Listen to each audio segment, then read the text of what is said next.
Hey, everybody. So thank you for joining me here today. My name is Yuval. I'm the Chief Product Officer and co-founder of Bagel+AI. You're going to hear about it in a second.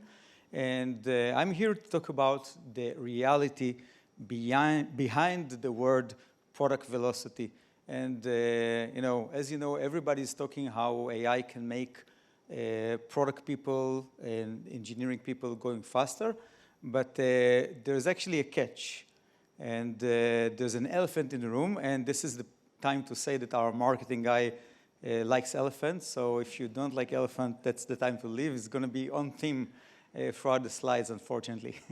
But there's definitely an elephant in the room because really velocity in product, it's not about how to plan a product faster. It's not about how to develop it faster. And it's not about how to ship it faster. It's really about how to move faster toward business impact to your customers. I think we can all agree on that, right? So before we start, full disclosure, Bagel is doing some of it, so I'll just introduce Bagel briefly. Basically, what we do is we help the product team connect the product decisions to the business impact, and the way we do that is by gathering all the different feedback sources from dozens of places through each company that we work with, understand what is the gaps or the needs from the product, and then we also, in parallel, gather all the business data from the CRM to understand what the customers are about, which type of customers, how much they're worth, and what is the stage they are, and renewal and everything. And then what we do is we connect it to the product roadmap. So product roadmap can be done anywhere, but the point is that we help product people make better decisions and analyze all of their product decisions based on the actual impact on their customers. So that's what we do. But let's go back to the product velocity, and let's talk a little bit about the problem of product velocity. So how do you develop products, right? You need different set of skills and people. And if you think about it, how AI is working today, being like a tool that aids those people, let's take developers. Developers need to develop code. They can use AI to develop it faster. They can use AI to hopefully get a better quality type of code. And both things are very tangible and very noticeable. When you see the result of the development, you can notice if it was done fast, and you can notice if it's good, right? If it works. So whatever they do, they're using Copilot or they're using any other tool, the end result is very, very noticeable. Let's go over to the designing of a product. So if you have a product design that use Lovable or any other things to expedite what they do, they can create 5 different prototypes quickly that can be validated. They can create designs that are ready for engineering. All of those are very, very tangible. They can do it quick, and the end result everybody can see. So one end result of all this is that those functions and also others can do things in a much faster manner, which leaves the product wondering, what can I do faster? And let's think about it. If this is an orchestra and developers as their instruments and product designers have the instruments, what is the instrument of the product people? What is the velocity of the product people? How it is defined? It's not as straightforward as you think it is. So maybe let's start with what at least I think it's not. So I think AI-driven product velocity, it's not about writing cohesive product requirement documents faster.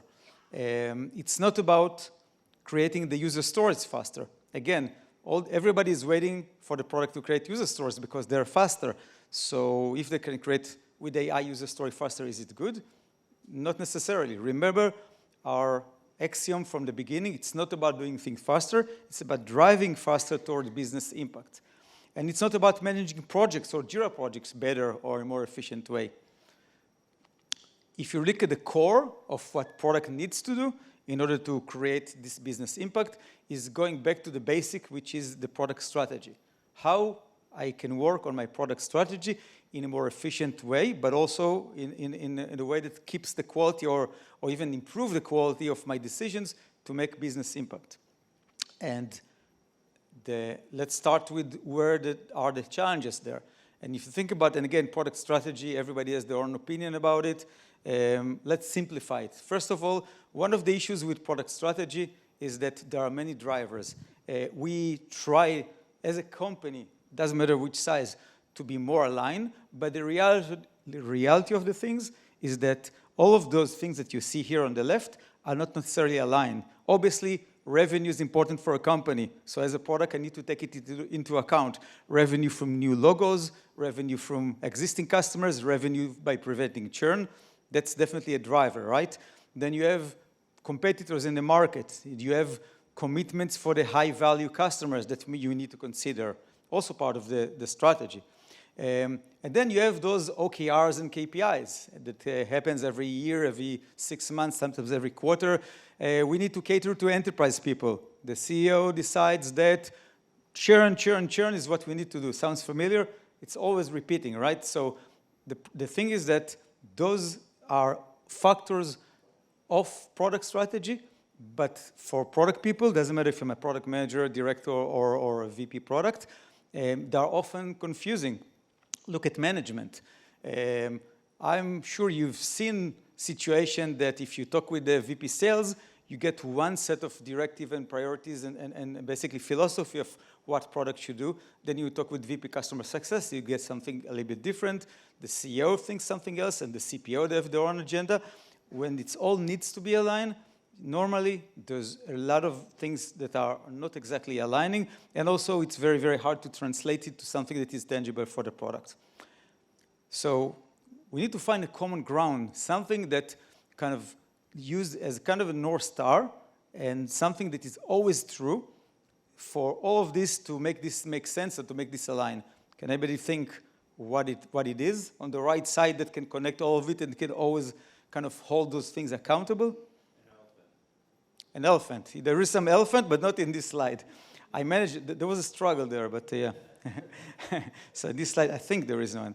I think it's really basic. There's nothing new here. It's basically customers, right? Everything we do need to be juxtaposed with how the customer, what do customers need eventually. You know, there's no point of dealing with competitors or dealing with KPIs if it's not about how we make our customers more successful. So everything needs to be held accountable from what the customer needs. And if you look at where AI can help, and this is the point I'm trying to drive here, AI can harness the customer needs to scale at scale, to accelerate product strategy. Because we know as a product people, one of the key challenges is that we cannot be everywhere. We need to try to get out of anecdotes, and everybody has their own anecdotes. So trying to be everywhere is impossible. But again, this is where AI can really shine in gathering a lot of data from different sources and make it at scale. And then every decision we need to make, we can always test it via what customers need and what customers are saying. So that's that's how you accelerate product strategy. But how do you do that? Yeah, there's an elephant here. So let's just go back to the basic of product strategy. I really like a book by Richard Ramlet called Good Strategy, Bad Strategy. I really recommend reading it. And again, there's really no surprises here. But if you try to summarize this book, there's like 3 different stages or kernel of a strategy. And I think product strategy is basically a strategy for product. So the 3 kernels are a diagnosis. Basically, diagnosis is understanding what is the challenge now? What is the main challenge that you want to tackle? And a good diagnosis tries to simplify the complexity of the reality, as you've seen before. This is the reality of where we stand as a company, who are our competitors, where do we need to go in the market. A lot of conflicting and a lot of sometimes conflicting pieces of information. So a good diagnosis is kind of understanding what are the right aspects of what you need to focus on and which is critical right now, right? Right now, it doesn't mean it's a strategy. It's not a vision. Vision is where you want to be, you know, in 10 years. Strategy is what you're going to do this year. So what's important now? That's a diagnosis. And then there's a guiding policy. Guiding policy is how do you tackle the challenge that was depicted in the diagnosis? And basically the best, like what is the best, I would say, guidance and the best approach to deal with it? And this guiding policy is something that needs to be, again, aligned across the product organization.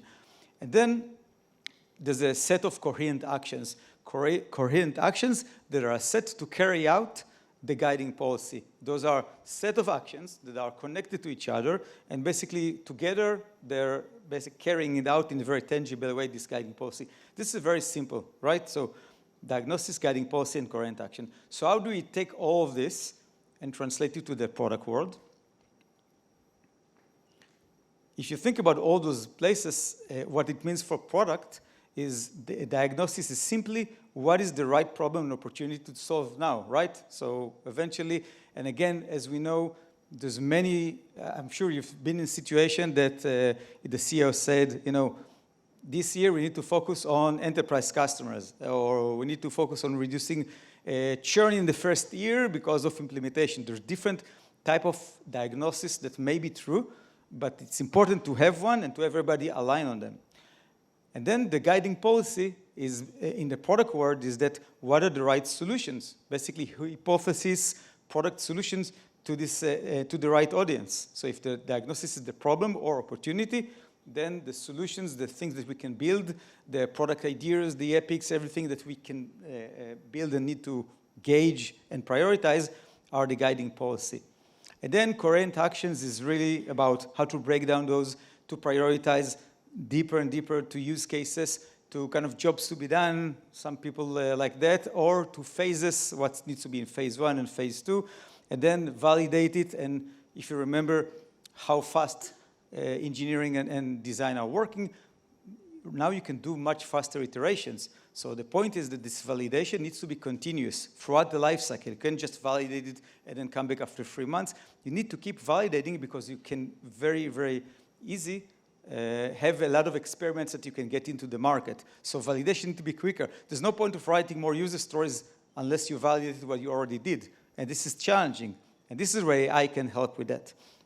And eventually, after your GA, that's another thing that AI can help. You can analyze where you are very quickly by tapping into customers, see how they react to what you released, and see, you know, what phase 2 needed. If there's phase 2 needed, you need to cut your losses. Do you do the right thing? So this is where I can help in all those stages. So far, pretty theoretic. So no elephant here, it's bagel. But how do you do that? And let's just look at a couple of examples and basically see how this can work. So first of all, just to recap, we're talking about really what we need to align with the strategy is basically the customers, what the customer needs. And then you can actually go and get your different levels of product strategy with the help of the data that you have. So the first is to gather it. And the idea is that the product feedback or product-related feedback is anywhere. And if you look at the customers, they're speaking everywhere, right? So they have support tickets, they have surveys or NPS surveys that they answer to. They have a lot of calls in B2B scenarios. You have a lot of calls with account teams, we have a lot of sales calls. There's a lot of data that is in the CRM about why we lost a customer, churn reasons, why we lost an opportunity. So a lot of data from the customers is there. Some customers have Slack channels, so a lot of channels are talking or potentially have information that is valuable to the customers. On the right-hand side, you have the GTM teams. And the GTM teams, especially in B2 larger businesses, are very dominant. Day in, day out in front of customers. QBRs, account calls, sales calls, they know why we lost in a specific or where we keep losing in a specific opportunity. They know what competitors or incumbents are saying or the customer saying about them that we don't have. They know all of it. A lot of it is translated to a direct communication with the product team, but we all know the symptom of the black hole. There's many reasons for that. Obviously, product is not built to be overwhelmed with that many requests. It's very hard to prioritize. It's very hard to prevent duplication. It's very hard even to pigeonhole it to the right people, and then you end up having people who need to be dispatcher. So a lot of manual work around it make it a very, very not efficient process. But again, AI can make sense of all of it very easily, so if you use it the right way. And how do you do that? First, you bring everything in, and when you bring everything in, it's not about just bringing everything in and throw ChatGPT on it. It's about normalizing to the product world. When somebody is saying something in a, let's say, a gong call, and then is asking something, maybe they're asking for a faster horse, something. But maybe they need a car. So it's important to be this product manager in AI that looks at what the customers are saying and understand what's the underpinning or underlying pain points, as any good product person will be when they are in the call. So it's important to have the right flows, and calls are not like tickets, and tickets are not like surveys. Everything is built differently. So translated to the product world is not as straightforward, but it needs to be done. Once you bring it over, then you can go to the next phase. And the next phase is to add to it the business data, because it's not enough understanding what customer needs. You really want to know which stage they are. You really want to know if they're saying it because there's a need that they're trying to be closed as a prospect, from prospect to a customer, or if they're saying it is before their renewal is over and that's one of the reasons for their churn, or if there's customers in our ICP or not our ICP. All this metadata that you have in your CRM is critical to understand and to be able to marry it with the feedback to be able to ask the right questions. So the data, the business data of the customer is critical. And then last but not least, getting it aligned with the product roadmap or product planning, because many times like there's all this ideal scenario that you start from scratch, thinking about which problem to solve, build the product. It's never like that, right? You already have a product, there's a new platform, old platform.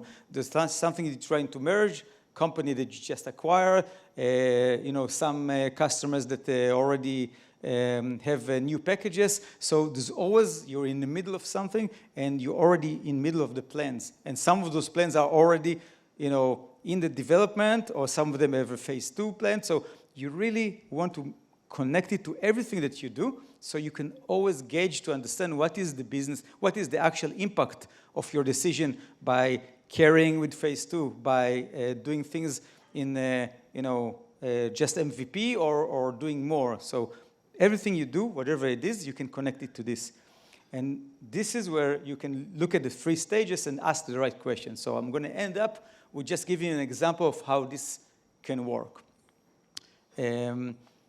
So the first, and if you remember, like at the top level of the diagnosis, is to understand what is the right problem and opportunity to solve. Okay, this is more strategic, something that you will do every 6 months, maybe. It could be even once a quarter. And as I said, sometimes people will say enterprise is the most important. CEO will say churn. Here, this is where you can take those OKRs and KPIs and ask the right question, because you already have all the data. For example, what causes new enterprise customer to churn? If the company decided that we suffer from a first-year renewal issue. Maybe there's other questions such as what are the main product gaps that cause the accounts, cause opportunity not to be closed, or questions such as where do we lose to a specific competitor? Doesn't matter what the question is. If you have the right data, structured the right way, you can get the answers. And this answer is actually translated to this kind of guiding policy. So, for example, answer to this question may be several things that are related to this new enterprise, and just pick 2, actually from a word that I actually managed at some point. There's low flexibility in email campaign modules. 324 customers have a problem with that. And then there's lack of integration with the ERP system. Great. So now you have some hypotheses. And those hypotheses you can take to the next level. And what's the next level? And this is where I actually swore my marketing guy not to put another elephant there, but I'm going to carry out with the elephant analogy that you think you know. So how much time do we have? You have time. All right. So I think most of you know this Indian analogy of you have an elephant and then you have 5 people who are blind and everybody is very close to the elephant. One of them is feeling the tail, another one is the skin, another one is the ears, another one is the trunk, and then everybody's seeing something else. The skin guy sees a wall, the tail guy sees a rope, and then I don't know what the trunk guy sees. But the point is that they don't see the elephant because they're too close and they're blind. I'm actually paraphrasing it, and I think the other way around. The product manager is blind, and the customers know what they want. So the product manager, if they just get the understanding of, yeah, we need an elephant, great, but when the devil's in the details, when you actually go and understand what customers really want, and I've been in companies, and I was guilty in thinking I understand what customers want because everybody wanted the same thing. We end up building it, and when we build it, we actually didn't think of a lot of the things that are nuances, and we didn't build it right because we didn't go to the details and the different sub-themes and things that actually the customers want. So my analogy is that you need the people that are close to the elephant to tell you that they actually want an elephant with the skin and this tail and the trunk. Otherwise, you're going to build whatever you build, and you get those jokes in X that camel is a horse that was designed by the product manager. I don't know if you know that one. So yeah, you really need to go to the details. So the next phase is really what is the right solution to the right audience. So if you understand that low flexibility in email and customization capabilities is really preventing enterprise customers from renewing, then you can use AI to surface those sub-themes, what actually customers really need. For example, there's different type of customization they need, like customizing font in the emails or insert different variables into those email templates. Again, all true stories from companies that I worked with. And now you can start seeing also the business impact of because it's not all or nothing, right? It's not product management, it's not something that is binary, right? So you can do some of the stuff and you can leave some of it as phase 1. So you can start doing the prioritization, understanding, all right, there's more money in variables, so let's just switch it around and then do this first. And then you get to the last stage, which is the hardest part, which is a continuous validation and approval, because again, if you're doing iterations, there's no point of continuing to phase 2 if you didn't learn anything during phase 1. So again, you need to do it the first prioritization before you start, but then all the time during development, you need to keep getting this data in, because guess what? Every week, every month, things are changing. There's recency, and you don't want to be the one that in a leadership call, the VP Customer Success said, yeah, you guys had an assumption that was true a month ago, something got changed, and now we're getting bid for something else. So you need to be on top of it. And again, so this data, this feedback needs to keep flowing. And this will allow you to actually go and now write the right type of requirements and write that type of user story based on the data. Now you have the data in context. So the data can include, for example, verbatim quotes from the customer. So if you go to the insert variables, you see that some of them can just add parameters, but some of them wants to add variables from a predefined list. Actually, it's a true story of a product I built that didn't hit the mark because their customers actually wanted to create a list of, for example, gas stations, and then send emails to customers that have the proximity to this gas station. Again, you can do a lot of stuff basically without seeing the actual value to the customer, which is what you have in the end. Now, because this is a top-down approach, it kind of makes sense at this point to look at the customer data. If you start by just getting the customer data and trying to get it, it's overwhelming, it's not connected to the context of the strategy, and it's going to be less useful. So this is where this data in this level is helpful. And this is how you can actually go, and instead of building something else that I didn't put in the slide, you can actually build an elephant, which was the intention. So yeah, thank you. So I have a few more minutes for questions. Any? Thank you so much for the presentation.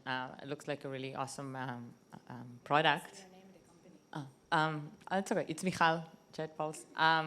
But was wondering, is basically your tool enables product managers to look on the problem from two different variations. One is to look for certain data and say, hey, I'm trying to get to a higher KPI. Help me understand why I'm not getting there. And then also look from customer side, hey, I have a lot of customers complaining about X. Can you help me see if there is any impact if I'll solve it in my bottom line results? Are these two different ways to use? So I get the second way. Can you explain the first way? Maybe. First way is really, in the end of the day, we're looking on KPIs regularly, right? And so you're looking to see that you're driving higher conversion rate. You're trying to drive higher sales. And so you're saying, oh, I'm not getting to my targets. What's driving it? A lot of the time, this is where you spend time, right? Like understanding what's the problem, what's driving it, and how do I make sure that I nail the right area that actually will make a huge impact to help me get the targets. But then on the other side, sometimes things come up from customer, consumer side that you have to kind of try to understand. Is that a big problem? Customers are yelling or clients are yelling, and it seems like a big priority. How do I know like what's the value will be to help mitigate that in the prioritization? So I think I understood it. So again, I'm trying to be completely honest here. Does not every company look at what the customer needs as the top driver for the strategy? Companies can get very big, for example. I mean, not like a company excluded, like a present company excluded, but, and again, it really depends on the DNA of the company, but sometimes the strategy is driven by other factors. For example, as you said, conversion by all costs. So sometimes those can collide, but I think the point I was trying to make is that even when the goal is conversion, and within the conversion, there are gaps that kind of rise because a competitor or incumbent did it, you still would like to get this from the customer. So you tend to get more gaps or requests during the sales cycles and more pain points during deployments with customers. Because again, customers are already, you sold them, and then they start seeing everything that is actually in your product, and then the pain points come up. So you really need to listen to all of it, but again, the KPIs or the company objective may change, or maybe, and obviously can change throughout the year. And then as a product person, you really, again, go back to the basic is you need to drive the bottom line, or you need to drive the success for the company, and whatever it is. So again. Thank you. Anyone else? Hi, I'm Nick from Burbit. A question I have about this, I think it's very useful, like the idea of being able to pull together sources. One of the challenges I think with AI is one, like how good are the insights or the summaries of multiple data points? Like, is it actually getting the actual customer insights? And on the other side, for a product manager, like, how do we make sure that these tools aren't things that product managers kind of use to self-justify their strategy? Like, it might put a good number on and an opportunity, but then in the end, it doesn't actually translate into a successful strategy when it's executed. But like a product manager might not be incentive to like not follow that instruction, because it's like, hey, I followed this was the opportunity, everything was laid out, but really it wasn't the right decision. How do we balance those things as we think about adopting tools like this? So I'll get the first question because I think I understood it better. I think I understood the second one, but I think really this is, to be honest, it's a challenge. So, and again, I think with AI, we see the same phenomena that we've seen in, to be honest, in some other arenas like CRM or like CMS, that now AI, it seems like something that everybody can use in the organization. You used to have, I need to manage customers, let's build a system. At some point you hit the wall, you understand you really need somebody, it's not your core competency, it's not your core business, you better get it from somebody else, otherwise you're going to spend money and people just doing stuff that's not part of your core business. So AI is a little bit the same, and the first question is, and again, I'm seeing companies that said, great, we need AI, let's just take a bunch of transcript from calls, throw it together, put ChatGPT, and get, and by the way, there's no like monopoly on smartness and AI, people can get results. But if you look at it, it's not enough to get it from one source. It's not enough to just ask questions. A lot of the data that you can get is by understanding what are the repeating things and the nature of things that come up with calls, sales calls, account calls, support tickets, and fine-tune it. And again, there's time and a lot of data that you can, fine-tune and invest with. So the point is that the right way to do it is, it's never perfect, right? Or at least I don't think it's perfect.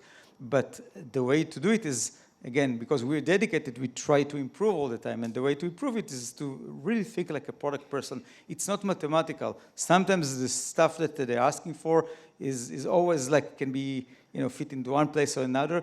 And that's why you really need a lot of trial and errors to get it right. But again, this is something that, I feel that you need to invest a lot of time in.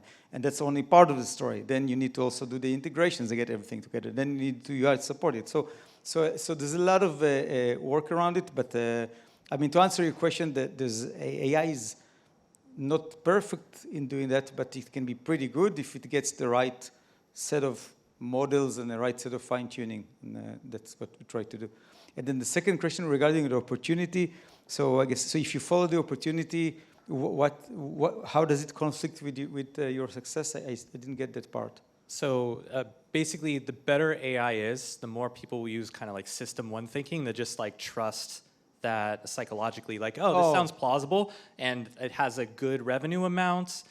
I see it validated by 300 customers, so I'm going to execute this strategy. And like, if I have to answer to my CPO about it, I'd be like, look, all of the information is here. This looks like a safe plan, rather than actually being the right thing to do. Yeah, so you should never trust AI. So, AI is not going to be fired if you go do a crappy product. You're going to get fired, so it's always you. But the point is that AI can bring things that are straightforward, that are apparent to you, and part of building the right product is also justified.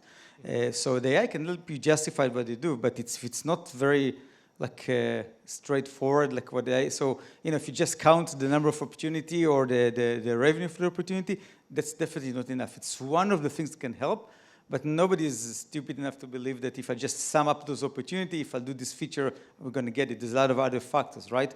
But the idea is that you need to have visibility to all of this, and you need to be able to understand the perspective. So you'll say, all right, maybe those opportunities are worth that money, but again, our ICP needs something else, and then you sometimes need to get to the details. It's just an aid. It's not going to replace product people, but I would say, and this is kind of a cautionary tale for product managers, that it can be very, very easy to assist others to make product observations. So if they're not going to do it, somebody else is going to do it for them.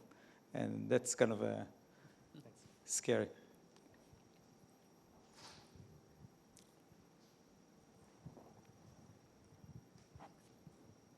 Hi, Yoav from NATO. So you spoke about arriving to the underlying insights versus the requests.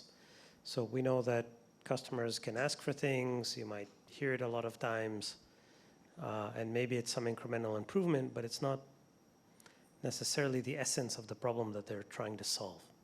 So how does Bagel help to cut through these surface observations to get to those underlying needs and insights?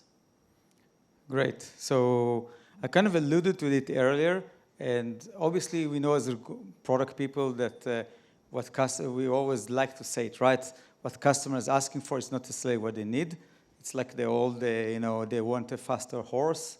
But the thing is that, again, if this is your business, we try to make it our business, you try to be like this product person, doesn't look only what customers are saying, but look at the underpinning or underlying pain points. Sometimes it's easy or easy enough. For example, when you have calls, 1 hour call has a lot of context in it. Support tickets, maybe sometimes it's hard. If you have a survey and somebody said, I just want reporting customization, I can guess what's the underlying reason, but it's going to be hallucination, right? My guess is as good as any. So the point is that when you can understand the pain points, and sometimes when what you need to do is not cluster together the requests or what the customer is asking, but cluster together the pain points. Because if you understand the pain points better, you as a product person will know a different solution that will be much better than what they're requesting. So you need both. But again, a good AI models will be able to get both where it's there. Thank you. Hi, Jeff at DanAds. Does your platform look at, the amount of effort that it would take to develop something that you're recommending, or looking at build versus buy recommendations? So, that email validation might be better by hooking up with a partner as opposed to building yourself. It's a very it's an interesting idea. To be honest, we don't. We just bring over the problem, the issue. And I think there's a lot of considerations that are again potentially can be suggested. It's interesting. I mean, I think, to be honest, we shouldn't outsource all of our smarts to the AI. I mean, this is why product people and they need to have some kind of a point of view and strategy and thinking about what they need to do, and not all of it needs to be answered by AI, to be honest. So I'm not sure. I mean, but yeah, the answer is that we don't do that today. I think we're done with time, or Question, Amir, from founder and builder. Question about like minimum size. What is the size where I should think of having a solution like this? Because in the early stages, a lot about ideation and product market fit, but what is the minimum size to really incorporate a solution like this? It's a very good question, and there's a very good, I can answer to it, because when you're too small and you have like 1-2 product people and the platform is small, a lot of the data you get really straight from the horse's mouth, and there's really, and you can use your own AI tools, but there's not a lot of unknowns. So what we see is that when you get to a growth, especially companies succeed, and they got to either did a very good round or had a very good year, and they're starting a growth. And when you have accelerated growth, then you're starting losing some touch with customers. So you go from 10 to 100 or 100 customers, and you have bigger, like 8 people product teams, and start having complexity in the platform.